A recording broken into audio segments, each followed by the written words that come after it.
Hi, everybody, and welcome back to New Majority. My name is Isabel. Today is April 13th, 2025. I first want to start off with saying Happy Palm Sunday to those that celebrate, as well as Happy Belated Passover to those that celebrate. I also apologize for not saying Happy Eid to those that celebrate.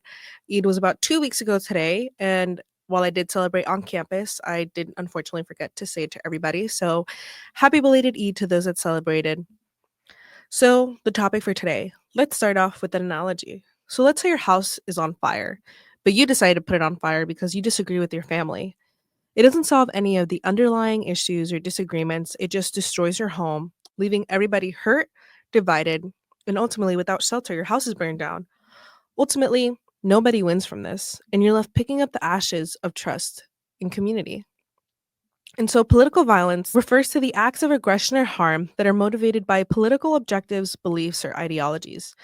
Essentially, it's violence used as a tool to achieve political ends or to influence political outcomes. And there's been a rise in political violence since 2020.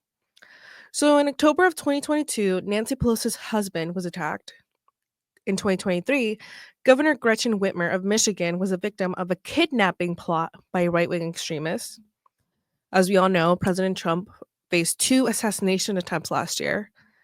Most famously, January 6th was an attempt to overturn the 2020 election, was also an attack on the Capitol, was an act of political violence. Political violence doesn't just have to happen by one person, it can happen by multiple in groups of people. They were prepared to use extreme violence per court documents. They broke windows, doors, and were intending on kidnapping various members of Congress. They chanted, "Hang Mike Pence." They also chanted, "Assassinate AOC, Alexandria Ocasio-Cortez." And one said, and I quote, "Prepare to die or even fight to keep Trump in power." By the way, all these people were pardoned as part of an executive order. Well, why am I talking about this? Late last night, early this morning, Governor Josh Shapiro of Pennsylvania was targeted by a deranged man who tried to set fire to his mansion. His wife, 4 children, 2 dogs, and another family were safely evacuated. Yesterday was Seder in the Jewish community. Passover Seder took place in his residence, and Governor Shapiro said that he would celebrate his faith proudly and has now celebrated his second Seder of Passover today. "No one," he said, and I quote, "no one will deter me or my family or any Pennsylvanian from celebrating their faith openly and proudly." I hope the Shapiro family is doing well and any Pennsylvanian that might have been affected to this, as well as everybody nationwide. So, according to CNN, they reviewed more than 500 federally prosecuted threats. Here's what they found. At least 41% of all cases across the decade were politically motivated. Nearly 95% of the people making these threats were male, and the average age was 37. Politically motivated threats to public officials increased by 178% during Trump's presidency. Threats related to hot political topics like abortion or police brutality also skyrocketed during the Trump years, increasing by more than 300% from Obama's second term. 16 Democrats received threats during Obama's second term. This increased by 169% with 43 GOP lawmakers threatened under Trump. Political violence and democracy are not compatible. We need to call it out every single time that it happens, and we need to take active measures to prevent and denounce it every single time that it occurs. It's important to know what political violence is. It's important to know when political violence has happened, and it's important to prevent future political violence that can occur. And so, with telling you guys this, I hope that you guys start paying attention to when it happens, how it has happened, and how it has been defended. Up next, I have a very special guest. He was born in Mexico and raised in Newport News. He is a legislative assistant to State Senator Ghazala Hashmi. He also serves as vice president of the Metro Richmond-area Young Democrats, Greater Richmond Regional Chair of the Democratic Latino Organization of Virginia, and is a former chair of the Virginia Young Democrats Latino Caucus. Beginning his political career in Central Virginia, working on federal and state campaigns, he's an alumnus of Thomas Nelson Community College and Virginia Commonwealth University, VCU, and he is a passionate soccer fan and loves the outdoors. I am so excited to share this conversation with you guys because I learned so much from him, and I believe you guys can learn so much as well. It's very empowering to me whenever I see another Latino in politics, in government. And I really hope that you guys take away some of the key lessons and key insights from him. Without further ado, I hope you guys stay tuned. Can't wait to show you guys who it is. Hi, everybody, and welcome back to New Majority. I am joined here with Gerardo Aguilar Castillo. Gerardo, how are you? I'm doing good. Thank you so much for having me. Of course. So, can you tell us a little bit about yourself? Yeah, so my name is Gerardo Aguilar Castillo. I am a young staffer for a state senator, Ghazala Hashmi, and I serve on multiple roles through the party, either through Young Democrats or just being involved in campaigns and stuff in the central region. I love that. So, what made you want to start your journey into politics? So, really, my journey began without me even knowing. And when I was about 14 years old in 2012, then former President Barack Obama, he signed an executive order creating the Deferred Action for Childhood Arrivals program, also known as DACA. Yeah.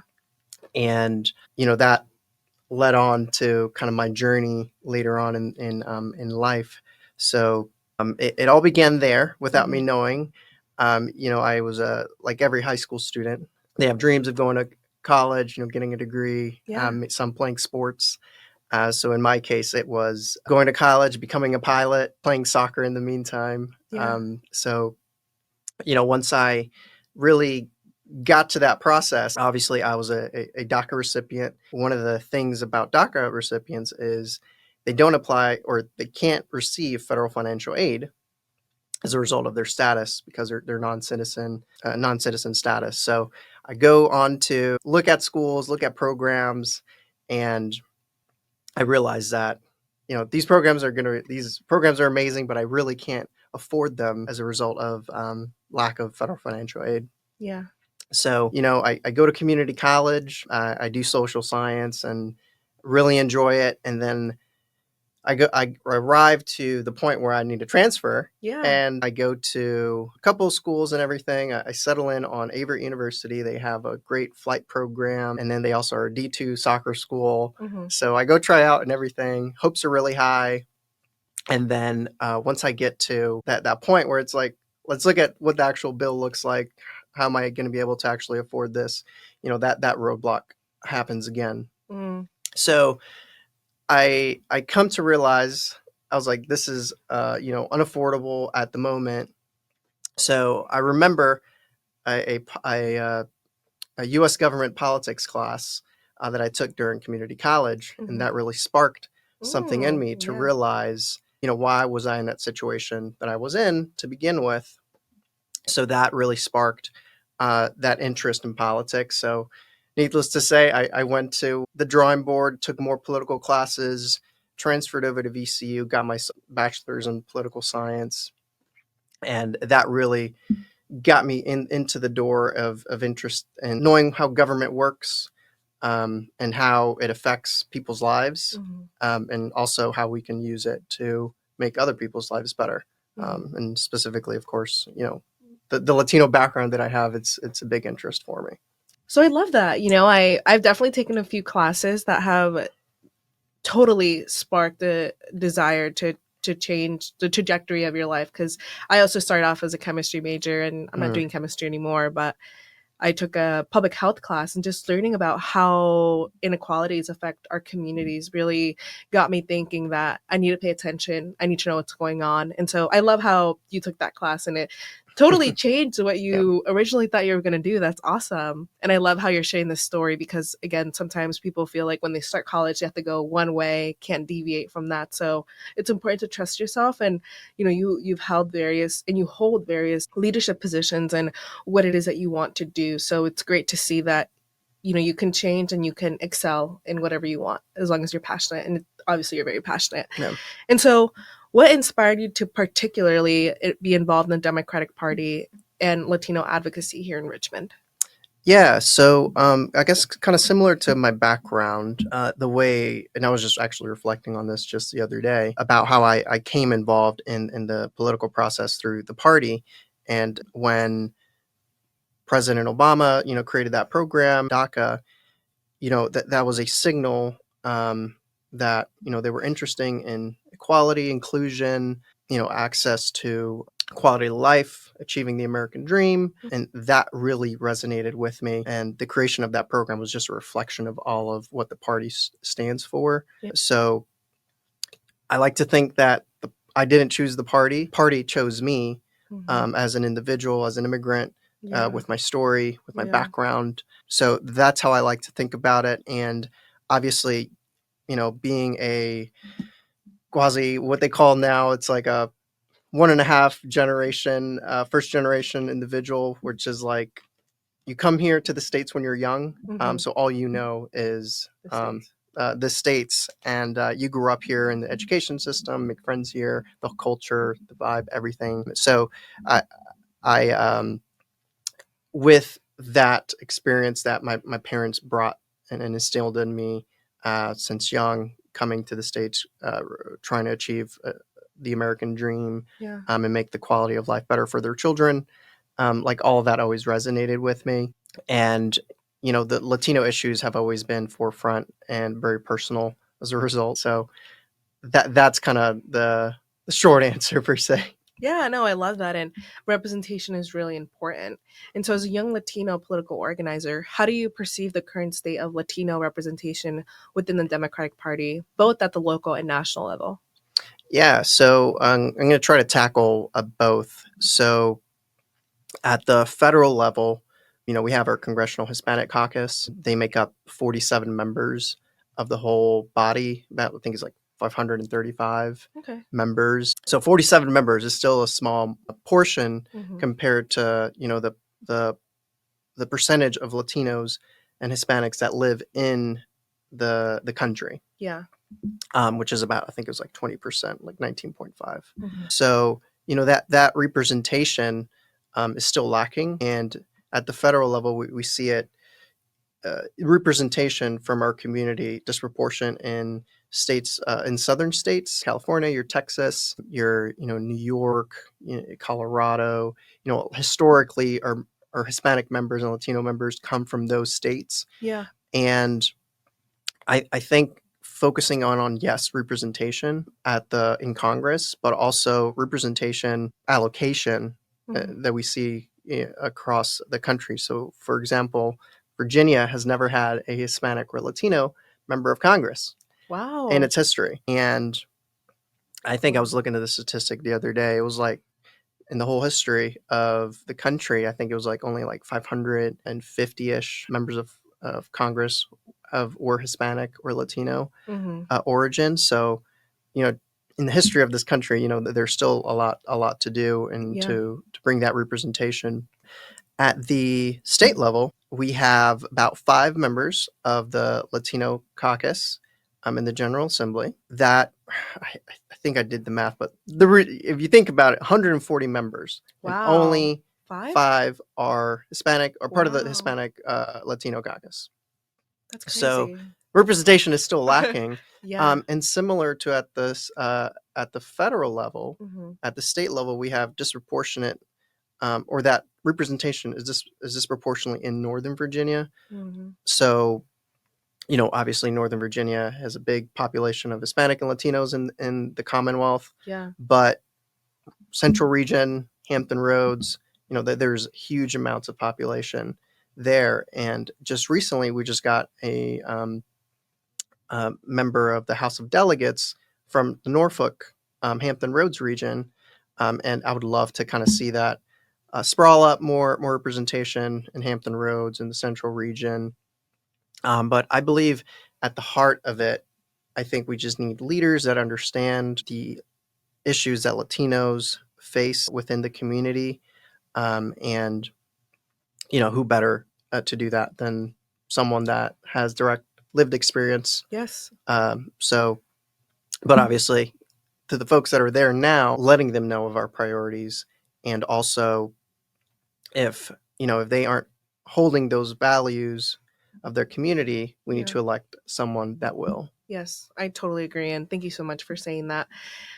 Wow, I had no idea it was only 5. That is, I don't even know what percentage that is out of 140. Less than like It's about like 3% or Yeah, I was something gonna say like less that. than 5 for sure. Hmm. Wow. Well, yeah, if you're Latino and watching this, I hope you consider, if you live in Virginia, running for office, or if you're Latino and live anywhere in the country, definitely running for office. We definitely do need more Latinos to represent us, because lived experience is very important. You can only explain so much and tell someone so much, but if you haven't lived through it, it's hard to really make a tangible difference. So, yeah, thank you for Absolutely. highlighting that. And so, you're vice president of the metro area Young Democrats. And so, what strategies have you found to be most effective in mobilizing young voters, particularly in the Latino community?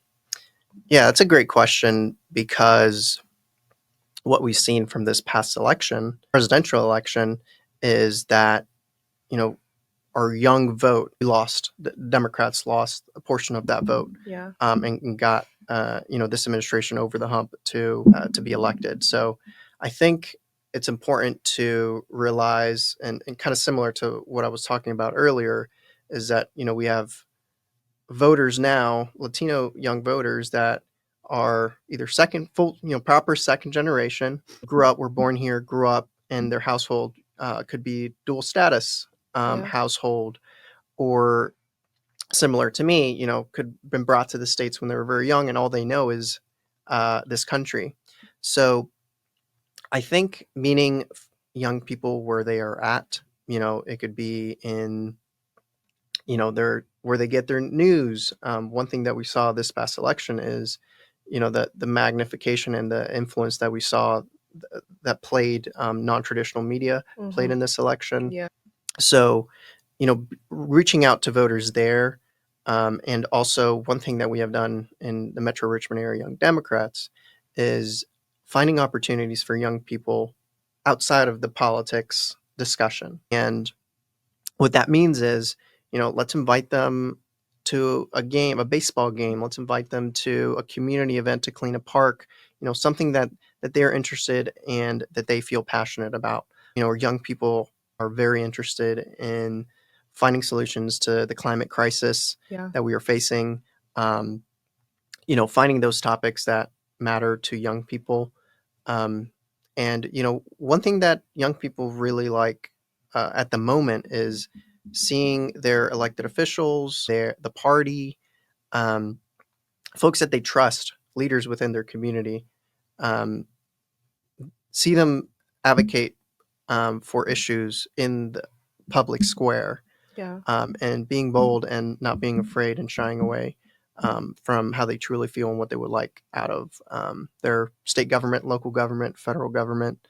Um, so all of that to say is meeting young people where they are at, and obviously young Latinos.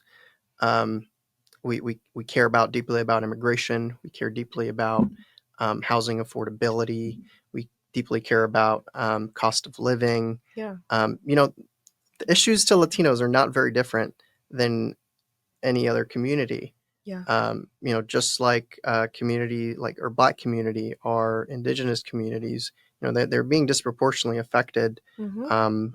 With the through the environment, through opportunities, either through attaining loans or anything else. Yeah. So that's a couple of things that Latinos are kind of interested in and focused on. Yeah, no, thank you for that. And a lot of our issues definitely intersect with different communities. And, I think our issues are different, I would say, from the average American, but there are certain policies that disproportionately affect people in our community. And I think it's important to recognize that, we're not like some, I don't know, some foreign thing that is completely disassociated with America, right? Because a lot of Latinos are business owners.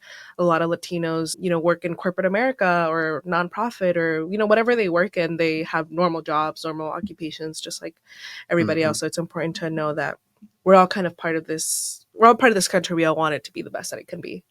Absolutely. And so, reflecting on recent years, what do you consider the Democratic Party's most significant achievements? Yeah. So obviously, there's a heavy focus on what is happening at the federal level. Yeah. So, one of the things that the Biden administration really focused on was tackling, that issue of affordability for young people and Latinos. The administration really pushed for federal loan forgiveness. Yeah. They pushed for immigration reform. Yeah. When Biden wasn't able to have the votes, in Congress, he went back to what he was able to accomplish, which was, streamlining the immigration process and, making it less burdensome and, in some cases, cumbersome for, folks applying for certain statuses and expanding folks coming into the country legally and, finding opportunities here instead of living in the shadows, like many of our community does. But I guess wanted to touch on that briefly because during the Obama administration, we had this framework, immigration reform framework that passed the Senate um, with a filibuster proof um, vote of 68. I think it was like 68 to 32. Wow. To break the filibuster was like 60 votes. Mm-hmm. And that passed the Senate. And this bill introduced by Obama and got bipartisan support in the Senate. That would have brought increased support for our homeland security at the border, but also reformed and restructured the immigration system Yeah.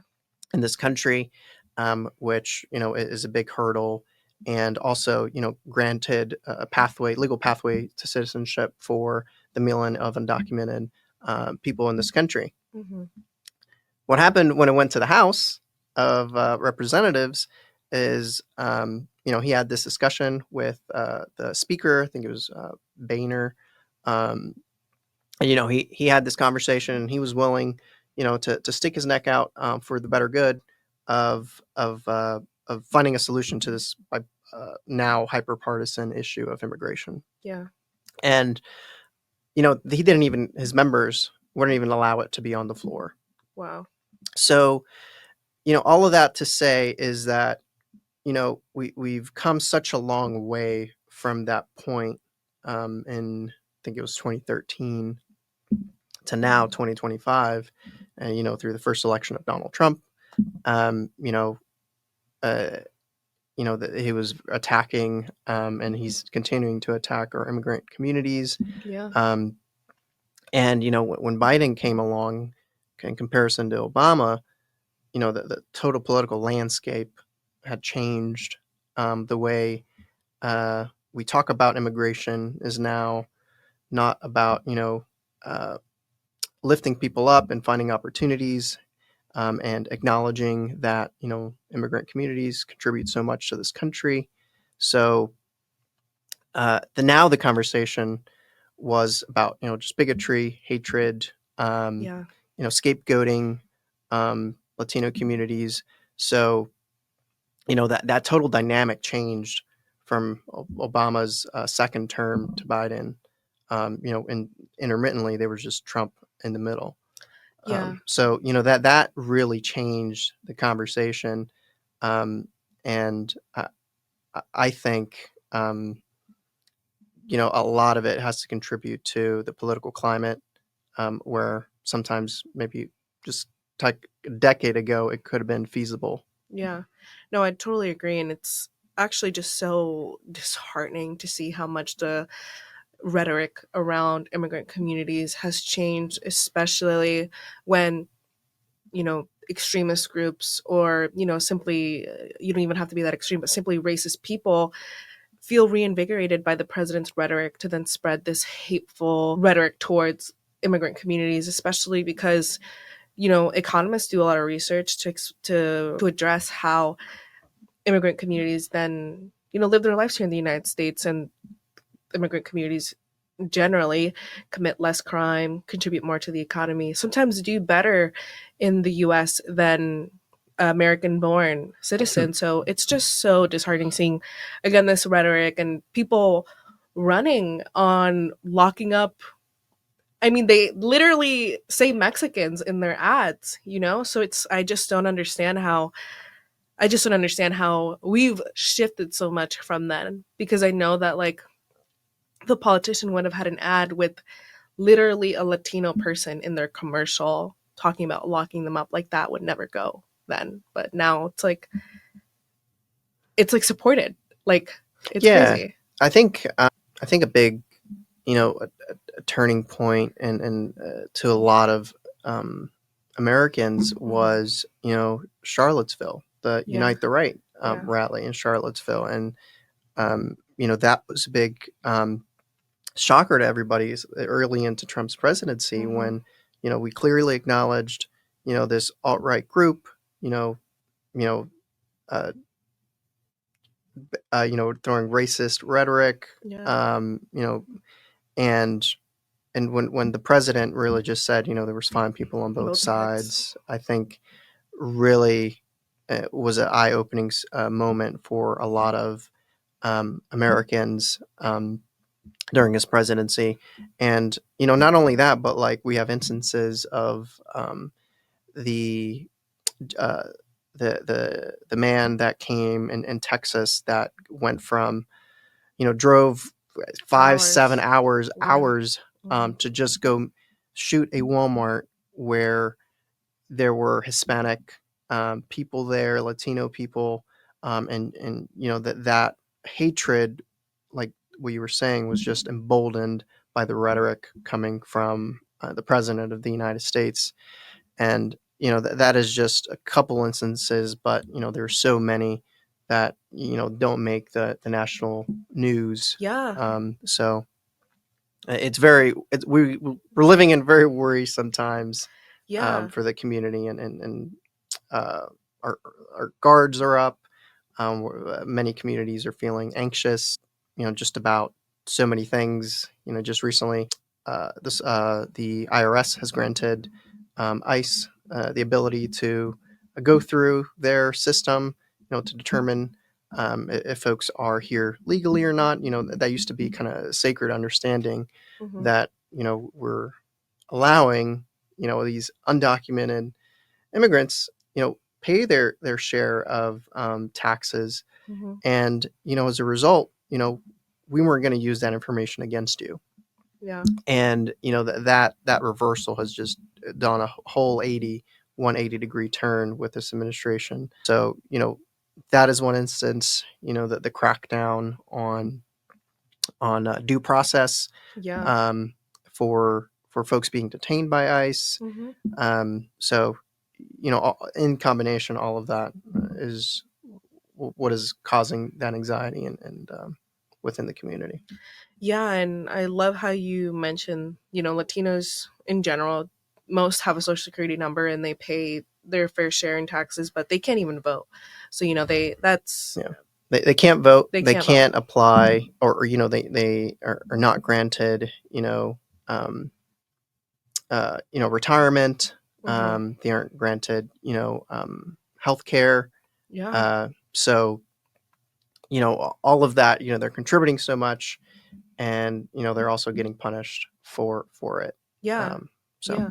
And, a lot of the time they're doing vital jobs that allow us to live comfortable lives, us to, be nourished, receive nutrition. And I was listening, I don't know if you know who Walter Masterson is. no. No, Uh, he's a content creator, and Okay. he went to CPAC. You know what CPAC is? Okay. Yeah. Yeah, and he was interviewing people because he saw somebody wearing an ice jacket, and so he went up to I them know and what was you're talking about. like, Yeah. "Yeah, are Hmm. you an ice official?" He said, "No, I wear this for fun." Yeah. And then he said that he encourages people to go to their local Home Depot and wear that to scare people off. And I just think that's just so disgusting, because I'm Absolutely. sure that like in conservative circles, this is probably like funny or encouraged. I appreciate you bringing up Charlottesville. So obviously you're from the area. What was that like for you during that time? Yeah. So, I mean, I was still probably early in my college career, Yeah. and coincidentally, I was probably a couple months or after I was taking, that political class, U.S. government class, and Yeah.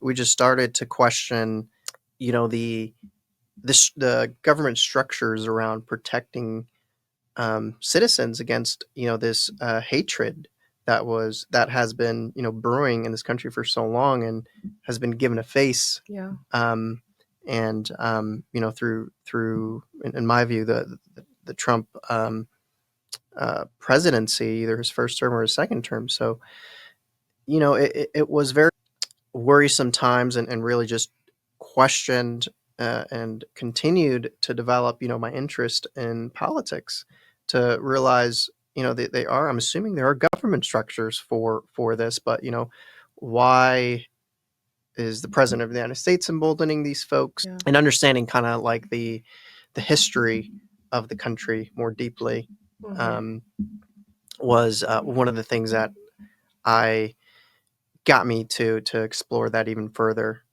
because obviously there's the United States has always struggled with its dark past, Yeah. but and I think not shying away from it, embracing it, understanding it, and learning from it, to prevent the errors of the past Yeah. from occurring again, and providing solutions to those affected communities as well. Yeah, no, thank you for that. And I think a lot of the times people hate to kind of address issues like this because they're like, stop beating America down, stop talking about America. But this is our home. This is home to so many diverse people. And so when we criticize or call something out that's wrong, it's not out of hatred, it's out of love.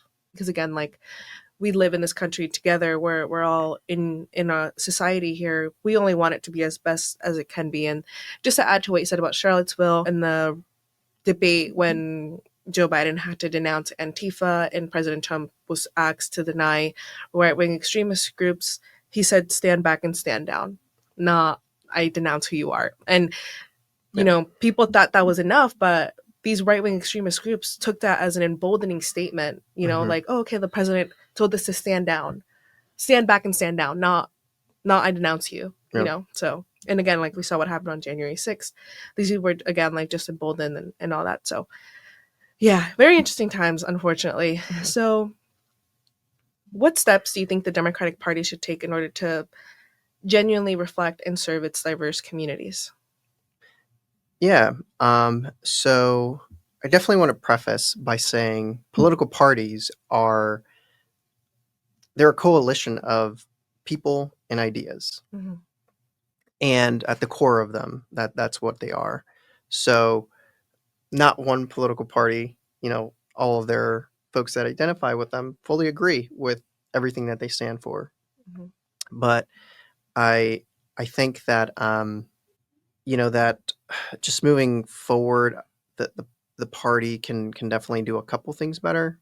I think um, you know finding solutions to the issues that the communities are facing, and obviously the previous administration, the Biden administration, tried doing that. Their messaging wasn't as good as it should have been, or didn't resonate. And just find I go back to this because I think it matters, and especially within young circles. Yeah. It I hear it constantly, which is, they want to see a leader that looks like them, that understands their issues, the day to day that they are living at. And for many, Biden didn't fit that um, narrative for them. So, and then when you have another candidate that just mentions everything that you want to hear, and without necessarily any substance about how he's going to get there, but he's saying the right things, and just communicating our message a little bit better, I think is key, Mm-hmm. and meeting people where they're at, non-traditional media, meeting them in non-political spaces, building that trust day in and day out. Mm-hmm. And I will say that you know voters that voted for the reelection of the current administration, they were voting for a better way of life Yeah. at its core. And they're seeing now that maybe this administration doesn't have the plan that it that is required to get to that point. Yeah. And when so I think I think it's important to not only just say that the other side is not doing something right, but also just like providing a solution to how to get there, um, is important for folks. Yeah, thank you for that, and that's true. And so, a lot of Americans did vote for President Trump because they thought that life was going to get better, and things are really expensive. They thought things were going to get cheaper. Obviously, we haven't seen that yet, and now with the implementation of these new tariffs, obviously, small business owners are going to get affected. All of America is going to get affected. And so, how do you think these economic policies are going to affect working class, middle class communities in Richmond and beyond?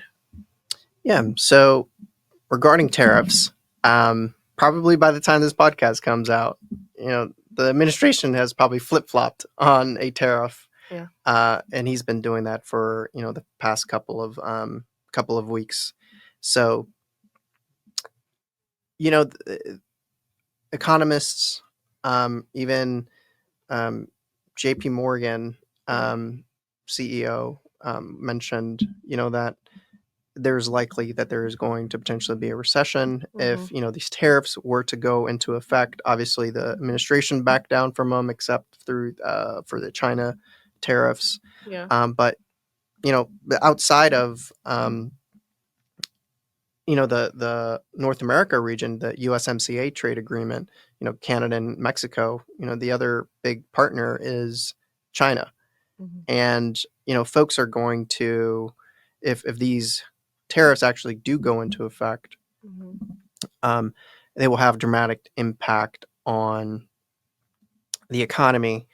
And contrary to what he was saying in his campaign trail, and even some of his Republican colleagues in Congress are now saying, before he withdrew, or he added the 90-day pause to tariffs across all countries in the world, pretty much. They were saying that these tariffs are actually a tax on the American consumer. Yeah. And they pass that companies pass that increase in tariff that they have to pay for that product to come into the country. That is passed down at the end to consumers. So that big number that he's saying, China, or these tariffs are going to increase $2 billion, for X amount of time. That's actually American consumers paying for that. Yeah. And these companies are saying and realizing that yes, I can definitely move my production to the United States, but I need some clarity. I need some consistency in policy, Yeah. and they're not seeing that from this administration at the moment.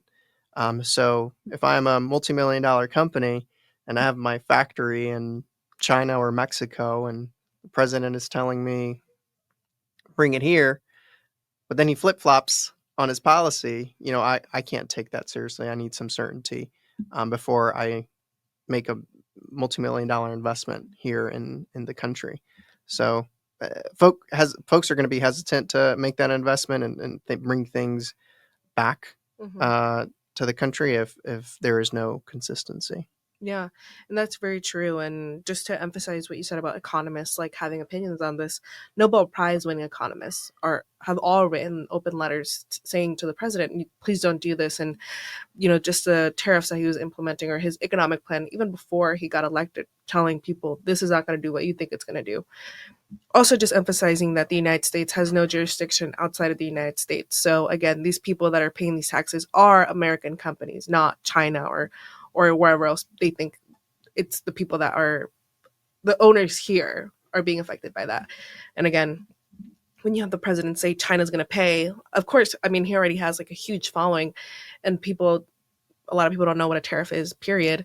So yeah, they're not going to know. And again, by the time this podcast comes out, a lot could happen till then. But yeah, just seeing how people are not doing their own research. And again, I mean, I didn't really know much about economics until I took an economics class. So it's just hard to really understand.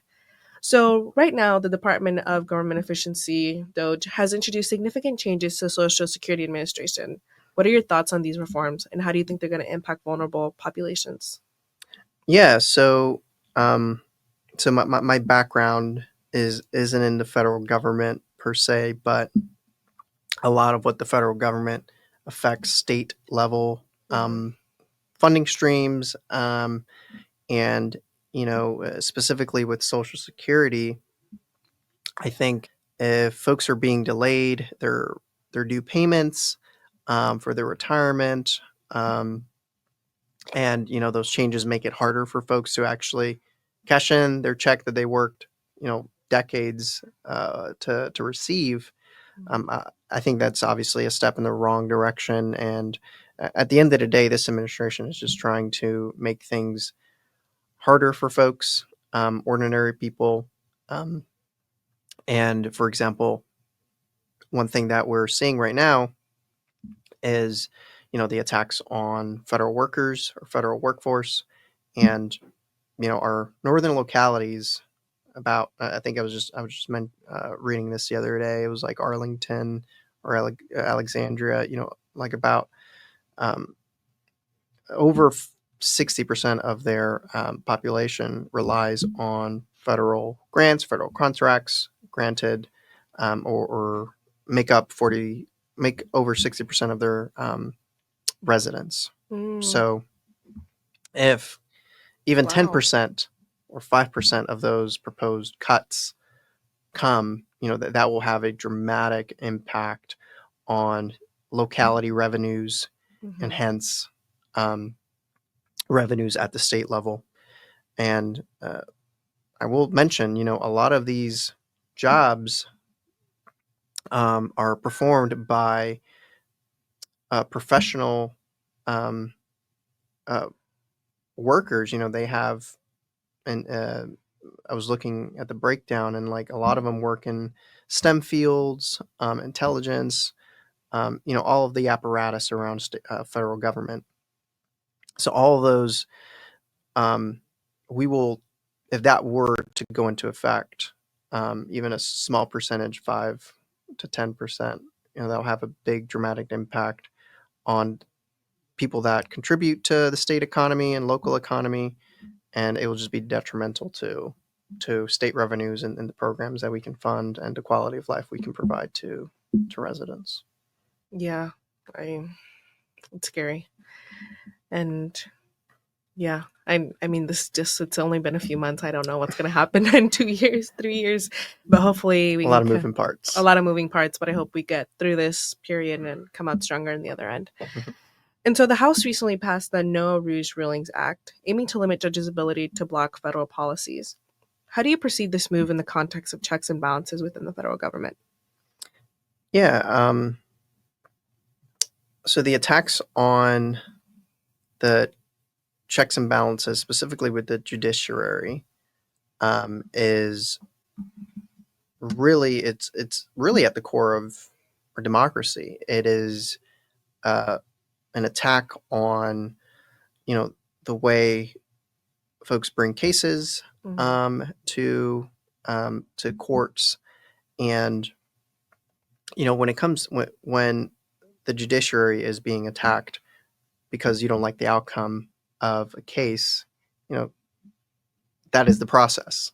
And if you don't respect that process, you're directly attacking the separation of powers Yeah. that are enshrined in our Constitution. So, um, I when not only in this instance, but also the executive order that he said about creating efficiency, um, attacking not only the way cases are brought, but those people that actually bring those cases to immigration cases. Like, they were complaining and saying that, these attorneys, immigration attorneys that are, you know, quote unquote, training their clients to milk the immigration system and all of that. And it's like, that is the process. If you can't prove your case in front of court, and you're losing, it's based on merits, and there's a structure there. And what we're seeing from this administration, and I hope folks understand, is that like when there is direct attacks on how the government works fundamentally in its core, Mm-hmm. you know, we're doing a slippery slope um, on the country and what we see in the future of it. So it is very worrisome um, to even think about that. When you go in front of a judge, there is already a predetermined outcome for you, Mm-hmm. and I don't. I think there is going to be pushback from it, especially from her Supreme Court. We have seen the Supreme Court justice kind of push back on a couple things from the administration. Yeah. So there is hope, but we shouldn't be relying on just hope. Yeah. And there should be some consequences and some realignment of what it is to live in this country under this rule of law and separation of powers. Yeah. Thank you. And yeah, that's very true and very important to keep in mind. I think a lot of people don't really think about that. And yeah, it definitely is an attack on the rule of law. So yeah. Well, talking about, I know we talked a little bit earlier about immigration, but the Lake and Riley Act sparked intense debate, especially with how Republicans are using this to push anti-immigrant rhetoric, not just Republicans, but also the president and Hmm. other groups. How should Democrats respond to legislation like this while also staying true to their base and protecting immigrant communities?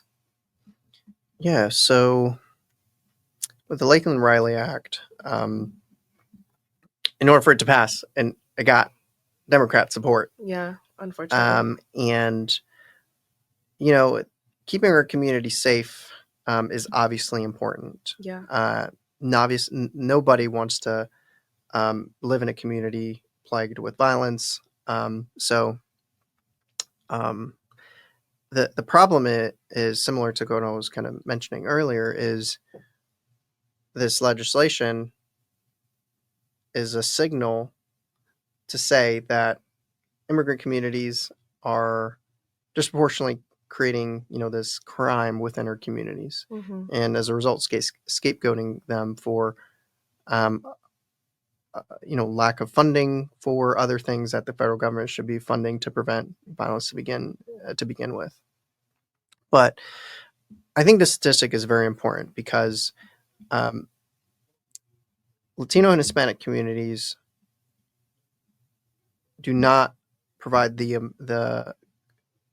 aren't part of the larger amount of violence occurring within our communities. Mm-hmm. And you know we should start from there, and then by saying that they need to be punished um, differently than someone else is fundamentally wrong. And at the heart of it, I think we should respect the due process, and that is already granted. And if there is a case, that person should be prosecuted if they have created violence and Yeah. uh, created instability within a community. So plain and simple. But uh, I just think the legislation was a signal in the bad direction, and I wish that no our our our Democratic members of Congress voted a different way, but Yeah. also um, it's important to see how it plays out, and would like to see if some of them backtracked. Some of them did backtrack. I was just seeing an interview with one congresswoman who went to CNN, but honestly, too little, too late. The law, it's already law. It just feels again like an attack, like you're validating the attack against Latinos, it wasn't, I know it wasn't the State of the Union address, but whatever that was, when Trump Mm. was talking and he pointed to Laken Riley's family in Mm-hmm. the stand. Yeah, State of the Union address. Yeah. Yeah. We can all agree. I mean, obviously, murder is wrong. What happened to Laken Riley was a horrible act that happened. But again, when you're kind of sensationalizing her death to then push this anti-immigrant rhetoric, which again we're already seeing, and we have already seen the consequence of that. And again, like, the Laken Riley Act promotes like no due process for people that are simply accused of committing a crime, allows them to be deported, and that's again like people are you can make stuff up, you can, that's why we have due process, right? Innocent until proven guilty here in the United States. So again, it's just interesting to see that, and when you see these vulnerable communities getting deported to like Panama or wherever, Mm-hmm. especially prisons in El Salvador right now, where 75% of the people that have been sent there have no criminal record, and I'm sure it's probably higher than that now with more people getting sent there. It's just so heartbreaking, and yeah, I don't know how people couldn't have seen this coming. I mean, you had to have read the legislation too, right? So, yeah, it's just it's interesting. It's very worrisome. I mean, there's a lot of layers to this. He was, to many, this shouldn't be a surprise. In his campaign trail, Yeah. he said a lot of what he is doing now. Hmm. And one thing that um, many people learn from his first presidency is when he says something, you should believe him, even though as sensational or as wrong it can seem and out of the norm. Hmm. You should take his word for it.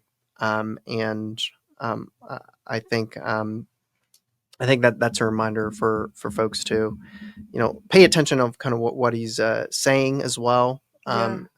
because that could be a signal of what is to come. Yeah, and I think the Biden administration took, when he said we're going to prosecute all these people and send them to jail, he took it seriously. That's why he pardoned Dr. Fauci, amongst others, because they knew that the Trump administration said they were going to come after them and probably would have come after them. So, yeah, take what he says seriously, because he's not joking, unfortunately, even as disgusting as whatever he Mhm. can be saying. So, white supremacy continues to be a deadly threat in the United States. Earlier, you mentioned the shooting in Walmart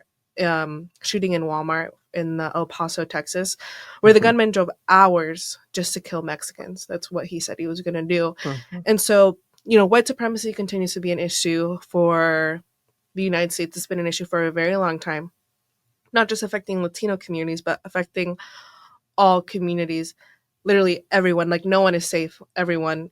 Um, and so how do we make sure that the Democratic Party takes this kind of racialized violence seriously? And what does this protection and solidarity for Latino communities look like at this moment? Yeah. The When we see hatred, we call it out. Hmm. Um, and you know, Democrats have been very good about that. Um, and if there is something fundamentally wrong, especially in the context of white supremacy, there's been wide consensus within, at least in Virginia, to call that out Hmm. if it's wrong. But like you were very well said, this not only affects Latino communities, it affects other communities, marginalized communities, and you know, one thing we can do is elevate elevate our marginalized communities. One thing at the state level, we've done a great, I say we, but legislators have done a great job of, you know, uplifting these communities either through expanded programs for children in our public schools, support systems Yeah. for ELL, um, making lunch free, making those having those efforts and continuing those efforts if they don't pass, um, and then specifically with our Latino communities, they have we have passed the driver privilege cards. We have allowed in-state tuition for folks that aren't necessarily citizens, but they do have a legal status here. Like changing that policy. Like I think the way we push back is by not necessarily entertaining and giving that hatred any more oxygen than it needs, and uplifting our communities and showing how much they are contributing, and empowering them to even contribute even more to to across the Commonwealth. Yeah, thank you for that. And so, looking ahead, considering the current political climate, what do you envision the future of the Democratic Party to look like? That's a big question. It is a big question. That's a big question. Well, I guess like one goal that you would like to see, or one or two in the next 5-10 years. Yeah. Obviously for me, there's an interest in, finally finding immigration reform. And we know that it's going to take, at least that is a federal level issue. Yeah. And we're going to need support from the other side. So, it won't be a perfect bill, but it will be a bill. It should be a bill that gives our community integrity and the respect that it deserves. Yeah. And that is, the goal for many folks for such a long period of time, to take folks out from the shadows and giving them a voice in the process, and in some cases, like we were talking about, receiving those benefits that they've paid into for so long. Yeah. But at the state level, I think that's kind of the beauty of kind of where we're at in where we're at right now. Unfortunately, there's chaos happening in Washington, D.C., but voters in Virginia this year have a great opportunity to elect a governor, a lieutenant governor, an attorney general that will stand up and push back against those narratives and attacks that we're seeing from the federal level, and driving our community forward in the Commonwealth, either through expanded opportunities for our small businesses, increasing or fully funding our education system to provide the best quality education for our students and uplifting them, and providing educational opportunities either through after graduating, either through college, making college affordable, expanding non trade school, or other things that they might be of interest. And specifically with the community, I would love to see this legislation as like, these private driver privilege cards now, like they expire like every you renew them 1 or every 2 years, and making it as simple as like every other license, you have to renew it every 7 years. Little things that can make a dramatic impact. Similar to what I was saying, a lot of the community lives in the United States. It's not like we're having different experiences. Like, yes, obviously we're having different experiences, but like we go to the same grocery store, we shop the same things, we have same churches, same places of worship, same, dreams and goals. So, making that better for people, fundamentally, I think is what I am hopeful for. And hopefully, we have a state, a next state level administration that will move that forward. Yeah, I agree. And beautiful vision. I think we're all kind of in agreement that we want things to be better for everyone and more equitable for everybody. Yeah. And so, you're someone who's been involved in politics for a very long time. A lot of people may be scared or don't know how to get their foot in the door. What would you say to people that don't know exactly where their place is in being politically active, but want to get politically active, especially for Latinos? Yeah. So I love that question because fundamentally that is one thing that the organizations that I'm involved in, the Latino Democratic Organization of Virginia, um, also known as DLove for short, and MRAID, the Metro Richmond area Young Dems, you know, is just exploring those opportunities for them and reaching out to them, and seeing us available for them and nurturing that exposure to politics and in a positive view of you can actually make an impact, and letting them see, that, if they're involved enough and they're willing to work hard, they can see that impact from, their efforts. Yeah. And so that's kind of those organizations that I'm involved in, is at the core.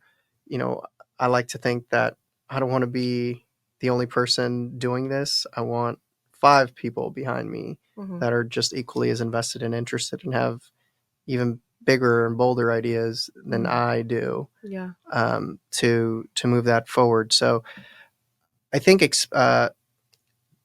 one thing that I learned early on was, these elected officials, you see them on TV, you see them on social media, and, you see them posing right next to Congress, or the General Assembly or governor or whatever. And, that just seems so far away. And, you know, these are Literally. regular people that, we can have a conversation with. And, if you can try to relate to them, you can relate to them. So, politics is not the scary thing of, you know, you can't make an impact. I think if you surround yourself with good organizations, and, if and you're willing to, to put in the work, for legislators to hear you. And a lot of times, you know, legislative matters are heavily or are influenced by politics. So, it's hard to separate sometimes both. Um, but um, being cognizant of that, and, you know, pushing your legislator or your leader, your community leaders to, uh, in the direction that you want them to, is good. So yeah. Yeah. Thank you for that. I appreciate that. And again, I appreciate all the work that you're doing.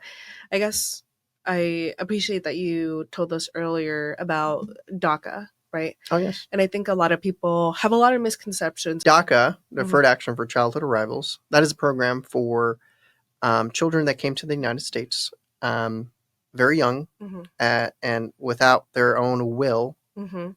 So, all they know is this country. They grew up here, built up their education here, and contribute to their communities all every day. Um, Within that process, you renew it every 2 years, and every year, the government asks, federal government asks you, um, what have you done? Have you committed any crimes?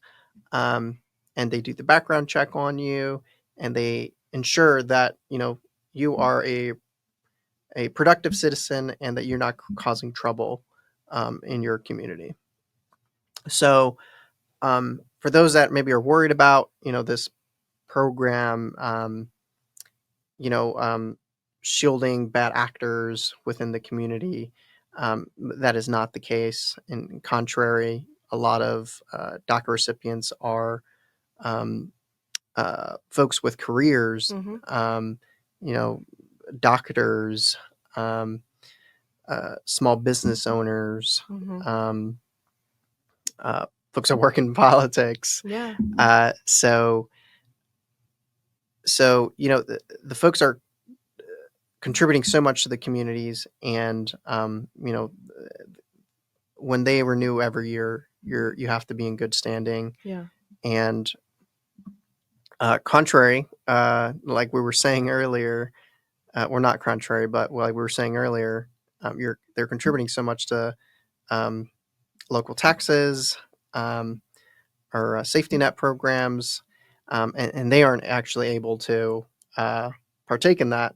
Yeah. But DACA program, I think, is a great program, and I think it was like 800,000 people are part of the program, Hmm. and um, I I think obviously this is an area that many folks get. They have some sort of common ground on both sides that Hmm. they would like to. They acknowledge the contributions that this population is having in the country, Yeah. and every time the discussion comes up about fixing the immigration system, one of the discussions is allowing these folks in this program to actually stay here and granting them a legal status through a process. So there is consensus, at least on that as of right now. Obviously, that there's a lot that has to align for that to actually occur. Yeah. Um, but I think the fact that folks know that these people in this program are contributing so much to their community, and you might not even notice them. Yeah. They could be your neighbor, they could be your coworker, Your doctor. your doctor. Uh, so I think it's a great program. Yeah, definitely is. And I'm fortunate enough to know so many people part of this program. And Hmm. again, people in my family too, because like many Latinos live in mixed family households. And so likelihood is that somebody under this program, or somebody who wants to be part of this program but is also scared of being visible and don't sign up for the program too. Yeah. Yeah, a lot of people do and don't sign up for it. Hmm. And so I want to once again thank you for coming on. And my final question Okay. is, if you can go back in time in any point in history in the world, you would only be an observer and you couldn't change the future, where would you go and why? Wow. Huh.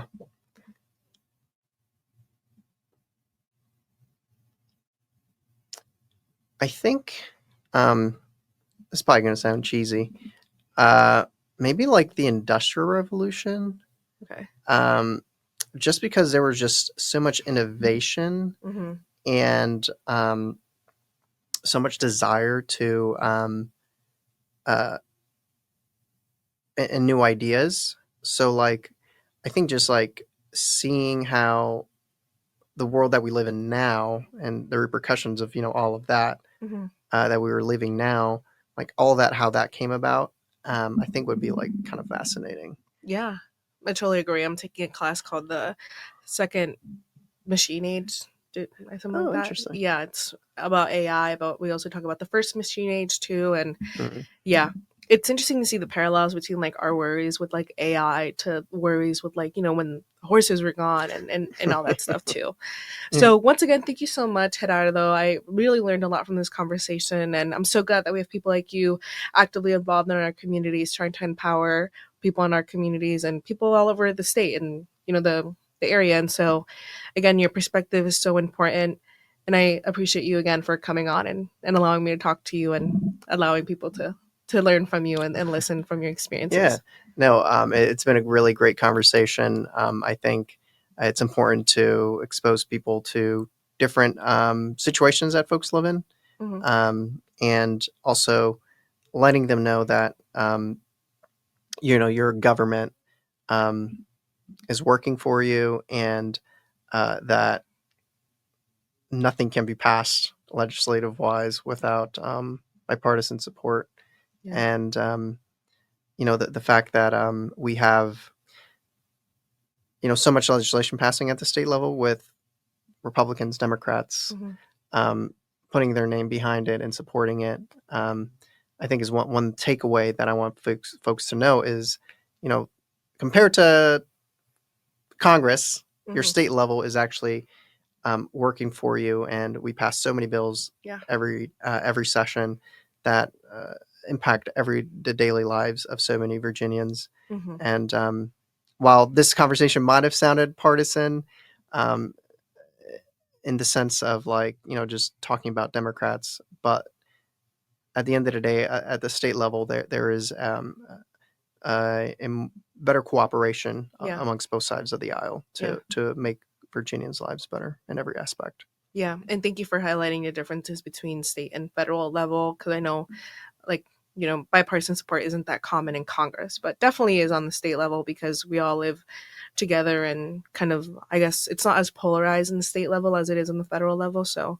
once again, thank you for clarifying. And last, thank you again for coming on. I really do Thank you so appreciate it. much. Yeah. And so thank you guys for tuning in, and I hope you guys stay tuned for our next episode. Thank you guys so much.